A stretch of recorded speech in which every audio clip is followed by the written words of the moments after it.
जय हिंद दोस्तों। कैसे हैं आप सब लोग। आशा करता हूं कि आप सब लोग स्वस्थ होंगे। आपके अपने चैनल टीम शिक्षा में आपका दोस्त तहे दिल से स्वागत करता है। आज 16 जुलाई है। आज के करंट अफेयर अपडेट्स आपके लिए मैं लाया हूं। चलिए अपडेट्स देखते हैं। उससे पहले कल के वीडियो में मैंने आपसे क्वेश्चन किया था, एसबीआई की स्थापना किस दिन हुई थी। इसका सही जवाब है 1 जुलाई 1955 में। एसबीआई का पूरा नाम state bank of India. State bank of India की स्थापना 1 जुलाई 1955 में हुई थी। एसबीआई का मुख्यालय मुंबई में है, जो कि महाराष्ट्र की राजधानी है। महाराष्ट्र के वर्तमान में मुख्यमंत्री का नाम उद्धव ठाकरे है। महाराष्ट्र के राज्यपाल का नाम भगत सिंह कोश्यारी है। आज का पहला क्वेश्चन, विश्व युवा कौशल दिवस निम्न में से किस दिन मनाया जाता है। इसका सही जवाब है डी 15 जुलाई। 15 जुलाई को क्षमा चाहता हूँ 15 जुलाई को विश्व कौशल दिवस मनाया जाता है। अच्छा, ये विश्व कौशल दिवस को वर्ल्ड यूथ स्किल डे भी कहा जाता है इंग्लिश में। यह इंटरनेशनल स्तर पर पूरा मनाया जाता है। इसको यूएन के थ्रू पारित किया गया है। विश्व युवा कौशल दिवस पहली बार 15 जुलाई 2015 को विश्व स्तर पर मनाया गया था। यह जीवन तथा कार्यों में युवा कौशल के महत्व के एजेंडे के साथ मनाया गया है। इस दिन हर साल युवाओं को कौशल विकास, स्किल डेवलप करने के लिए और उसके फायदे के बारे में जागरूक करने के लिए पूरे विश्व में 15 जुलाई को यह मनाया जाता है। चलिए नेक्स्ट क्वेश्चन, हाल में ही किस राज्य ने बढ़ते कोरोना संकट के कारण 16 जुलाई से 31 जुलाई तक के लिए लॉकडाउन लगाने की घोषणा कर दी है। इसका सही जवाब है सी बिहार। बिहार राज्य ने 16 जुलाई से 31 जुलाई तक संपूर्ण लॉकडाउन लगाने का फैसला कर लिया है। बिहार के मुख्यमंत्री नीतीश कुमार ने अपने प्रदेश में कोरोना मामले को बढ़ते देखते हुए लॉकडाउन को फिर से 31 जुलाई तक संपूर्ण लॉकडाउन, जो पहले लगा था 22 मार्च के बाद से, उसको लगा दिया। इस दौरान आपका रेलवे, विमान जारी रहेंगे। जैसे जो लोग बाहर से आ रहे हैं उन लोगों के लिए ट्रेन और प्लेन चलती रहेगी। वहीं शॉपिंग मॉल जो खुल गए थे, शॉपिंग मॉल, धार्मिक स्थल, सार्वजनिक परिवहन बंद रहेंगे। बिहार में कुल मरीजों का आंकड़ा वर्तमान में 18,000 के आसपास पहुंच गया है। बिहार में जिस तरीके से केसेस बढ़ रहे हैं उसके मद्देनज़र बिहार के मुख्यमंत्री ने संपूर्ण लॉकडाउन की घोषणा कर दी और ये 16 जुलाई से 31 जुलाई तक रहेगा। पूरे बिहार के सभी जिलों, सभी मंडल में ये रहेगा। वर्तमान में बिहार के मुख्यमंत्री हैं नीतीश कुमार। बिहार की राजधानी पटना है। बिहार के राज्यपाल, गवर्नर का नाम फुंगू चौहान है। नेक्स्ट क्वेश्चन, मानव संसाधन विकास मंत्रालय ने डॉक्टर अनीता भट्टाचार्य को कितने वर्ष के लिए नेशनल बुक ट्रस्ट के बोर्ड ऑफ ट्रस्टी में नामित किया है। इसका सही जवाब है डी 3 वर्ष। 3 वर्ष के लिए डॉक्टर अनीता भट्टाचार्य को नेशनल बुक ट्रस्ट के बोर्ड ऑफ ट्रस्टी में नामित किया गया है। डॉक्टर अनीता भट्टाचार्य के अतिरिक्त देश के 13 अन्य लेखक व साहित्य बोर्ड में नामित किए गए हैं। डॉक्टर अनीता भट्टाचार्य के अब तक 50 से अधिक विविध प्रकार के लेखन प्रकाशित हो चुके हैं। इनके द्वारा मुख्यतः बच्चों के लिए पर्यावरण और नैतिकता पर केंद्रित कहानी लिखी गई है, जो इनके प्रशासनिक अनुभव को आधारित होती है। नेक्स्ट क्वेश्चन, बीसीसीआई ने पिछले हफ्ते राहुल जोरी का इस्तीफा स्वीकार करने के बाद किसको बीसीसीआई का अंतरिम सीईओ नियुक्त किया है। इसका सही जवाब है ए हेमंत अमीन को। हेमंत अमीन को बीसीसीआई ने अंतरिम सीईओ नियुक्त किया है। बीसीसीआई के पूर्व सीईओ राहुल जोरी ने पिछले दिनों ही अपने पद से इस्तीफा दे दिया। राहुल जोरी को 2016 में बीसीसीआई के सीईओ के रूप में नियुक्त किया गया था। जब शशांक मनोहर निकाय के अध्यक्ष थे। हेमंत अमीन फिलहाल इंडियन प्रीमियर लीग आईपीएल के संचालक समिति में शामिल हैं। वो आईपीएल के सीईओ भी हैं और अमीन चर्चित इंडियन प्रीमियर लीग के मौजूद चीफ ऑपरेटिंग ऑफिसर और 2017 से ही आईपीएल के ऑपरेशन का काम पूरा देख रहे हैं। उनको अभी सीईओ बीसीसीआई का नियुक्त किया गया है। नेक्स्ट क्वेश्चन, छत्तीसगढ़ सरकार ने किस योजना के तहत किसानों से 2 रुपये प्रति किलोग्राम की दर से गोबर खरीदने की मंजूरी दी है?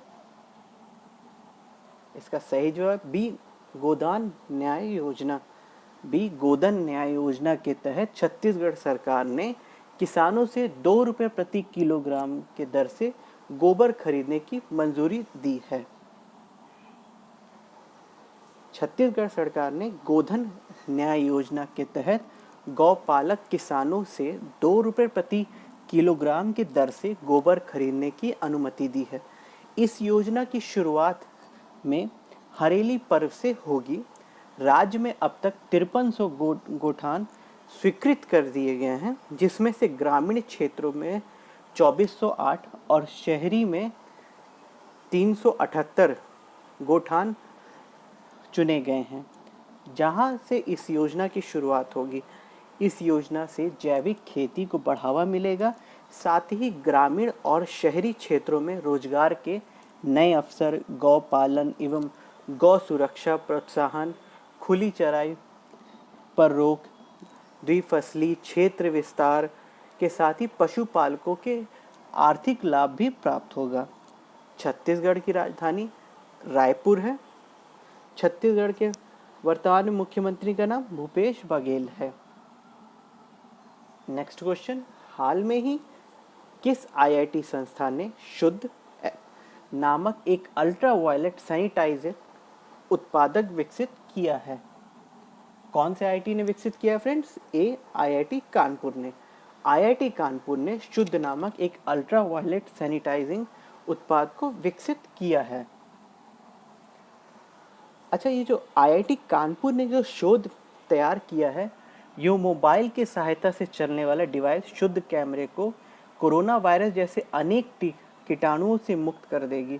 यूवी अल्ट्रावायलेट सैनिटाइजेशन उत्पाद होने से इसमें से कई प्रकार के केमिकल का प्रयोग नहीं किया गया है। शुद्ध में 15 वॉट के 6 यूवी लाइट लगी है, जिससे व्यक्तिगत रूप से दूरस्थ स्थान से भी नियंत्रित किया जा सकता है। प्रारंभिक परीक्षण में यह साबित किया गया है कि अपने पूर्ण ऑपरेशन में यह डिवाइस 15 मिनट में 10 बाई 10 मतलब 10 गुणे 10 वर्ग फुट के कमरे को कीटाणु रहित कर सकती है कोरोना वायरस से। नेक्स्ट क्वेश्चन, हाल में ही सर्वोच्च न्यायालय ने केरल की त्रिवेंद्रपुरम में किस प्रसिद्ध मंदिर के प्रशासन में त्रावणकोर रियासत के पूर्ववर्ती शाही परिवार के अधिकारों को बरकरार रखा है? इसका सही जवाब है डी, पद्मस्वामी मंदिर में। पद्मस्वामी मंदिर ने केरल के त्रावणकोर रियासत के पूर्ववर्ती शाही परिवार के अधिकार को बरकरार रखा है। न्यायालय ने इस संबंध में कहा है कि कानून के अनुसार अंतिम शासक की मृत्यु के बाद भी स्वायत्त अधिकार अर्थात मंदिर से संबंधित मामलों में प्रबंधन करने का अधिकार परिवार के शीर्ष सदस्यों के साथ बना रहता है। पद्मस्वामी मंदिर केरल के त्रिवेंद्रपुरम में स्थित भगवान विष्णु का प्रसिद्ध मंदिर है। भगवान के प्रमुख वैष्णव मंदिरों में से यह ऐतिहासिक मंदिर त्रिवेंद्रपुरम में अनेक पर्यटन स्थल के उसमें है। ये बहुत बड़ा टूरिज्म स्पॉट है वहाँ का, केरल का। नेक्स्ट क्वेश्चन, हाल में ही राष्ट्रपति चुनाव में किस देश के मौजूदा राष्ट्रपति एंड्रयूज डूडा लगातार दूसरी बार 5 वर्ष के कार्यकाल के लिए राष्ट्रपति चुने गए हैं? किस देश के लिए? बी, पोलैंड के लिए। पोलैंड के लिए मौजूदा राष्ट्रपति एंड्रयूज डूडा लगातार दूसरी बार 5 वर्ष के लिए राष्ट्रपति चुने गए हैं। पोलैंड एक रूढ़िवादी विचार वाले दल एंड्रयूज डूडा को चुनाव में कुल 50 38.21% मत प्राप्त हुए, जबकि निकटतम प्रतिस्पर्धी को 48.79% मत प्राप्त हुए। गौरव तलब है कि पोलैंड मध्य यूरोप में स्थित एक देश है। यह पश्चिम में जर्मनी, इसके दक्षिण में चेक गणराज्य जिसको चेक रिपब्लिक भी हम लोग कहते हैं, और स्लोविया है। पूर्व में बेलारूस है और यूक्रेन। उत्तर में रूस और बाल्टिक सागर से घिरा हुआ है। पोलैंड की जो कुल आबादी है 38.5 मिलियन से अधिक है। लगभग 3,12,000 वर्ग किलोमीटर का इसका क्षेत्र है। पोलैंड की राजधानी वार्सो है। पोलैंड की मुद्रा का नाम PLN है। एक PLN भारतीय 19 रुपये 18 पैसे के बराबर होता है। नेक्स्ट क्वेश्चन, जहाज रानी मंत्रालय ने कोलकाता बंदरगाह में हल्दिया गोदी परिसर में 5 जेटी अग्निशमन की सुविधाएं लगाने के लिए कितने रुपए जारी करने की मंजूरी दी है? इसका सही जवाब है बी, 107 करोड़ रुपए। जहाज रानी मंत्रालय ने कोलकाता बंदरगाह के हल्दिया गोदी परिसर में 5 जेटी अग्निशमन सुविधा लगाने के लिए 107 करोड़ रुपए की मंजूरी दी है। बंदरगाह पे मौजूद अग्निशमन सुविधा LPG और अन्य पेट्रोलियम उत्पादकों से निकटतम समर्थन रहता है। यह तेल उत्पादक सुरक्षा निर्देशालय के दिशा निर्देशों के अनुसार सावधानी नहीं रखता है, इसलिए बंदरगाहों को अग्निशमन सुविधाओं के साथ उन्नत किया जा रहा है और स्थापित अग्निशमन सुविधाएं पेट्रो रासायनिक उत्पादों की आवाजाही को सुरक्षित बनाने के लिए भी किया जा रहा है। कोलकाता में ही पड़ता है आपका हल्दिया, वहाँ का बंदरगाह है, बहुत फेमस बंदरगाह है। कोलकाता की राजधानी आपकी, क्षमा चाहता हूँ, पश्चिम बंगाल की राजधानी कोलकाता है। वर्तमान में पश्चिम बंगाल की जो मुख्यमंत्री हैं वो ममता बनर्जी हैं। पश्चिम बंगाल के जो राज्यपाल गवर्नर हैं जगदीप धनखड़ हैं। चलिए फ्रेंड्स, आज का क्वेश्चन ऑफ द डे आपके लिए, उत्तर प्रदेश की राजधानी का नाम क्या है? उत्तर प्रदेश की राजधानी का नाम क्या है फ्रेंड्स? आप हमें कमेंट बॉक्स में दें इसका सही जवाब। जिन लोगों ने हमारा पिछला वीडियो ना देखा हो उन सबका मैं डिस्क्रिप्शन में पूरा लिंक दे दूंगा, आप वहां से लिंक पे क्लिक करके आप हमारा पुराना वीडियो भी देख सकते हैं। और अगर आपको हमारा पढ़ाने का तरीका या वीडियो पसंद आए तो लाइक करें, शेयर करें और सब्सक्राइब करें। Thank you. जय हिंद दोस्तों।